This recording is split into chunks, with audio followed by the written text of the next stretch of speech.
মাঝরাতে আচমকা কুকুরের কান্নার আওয়াজে মাঝে মধ্যেই ঘুম ভেঙে যায়। কুকুরের এই আওয়াজে ভয় পেয়ে কেঁদে ওঠে বাড়ির শিশুরাও। আতঙ্কিত হয়ে পড়েন অনেকেই। অনেকে মনে করেন কুকুর আগামী সময়ের বার্তা বহন করে। কোনো অশুভ আত্মা চারিপাশে ঘোরাঘুরি করলে ঠিক টের পায়। পাড়ায় কারোর মৃত্যু হলে এই ঘটনা যেন বারবার ঘটে। আমাদের সমাজে প্রাচীনকাল থেকেই বিশ্বাস করা হয় যে কেউ মারা গেলে কুকুররা কান্নাকাটি শুরু করে, কারণ তারা মানুষের থেকে অনেক আগেই তা বুঝতে পারে। একই রকম বিশ্বাস আছে যে কুকুর কাঁদলে নেগেটিভ প্রভাব তৈরি হয়, এটা একটা অশুভ লক্ষণ। কিন্তু জানেন কি মাঝরাতের কুকুরের কান্নার পেছনে কি কারণ রয়েছে? জ্যোতিষ শাস্ত্র অনুসারে কুকুররা যখন তাদের চারপাশে একটি আত্মা দেখতে পায়, তখন তারা কাঁদতে শুরু করে।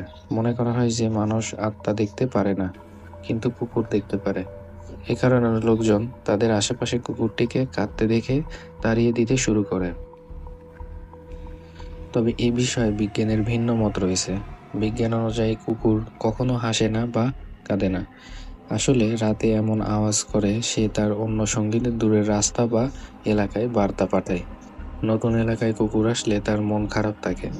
পুরনো এলাকার প্রতি ভালোবাসা থেকেই কুকুর কেঁদে ওঠে। আবার অনেক সময় মানুষের পরিবার থেকে আলাদা হয়ে গেলেও কুকুর মাঝরাতে কান্না করে। এছাড়াও কুকুরটি যখন কিছু ব্যথা পায় বা আঘাত পায়, তখন সে এমনকি হট্টগোলও করে। তার সঙ্গীদের তাদের অবস্থা সম্পর্কে জানায় এবং তাদের ডাকে।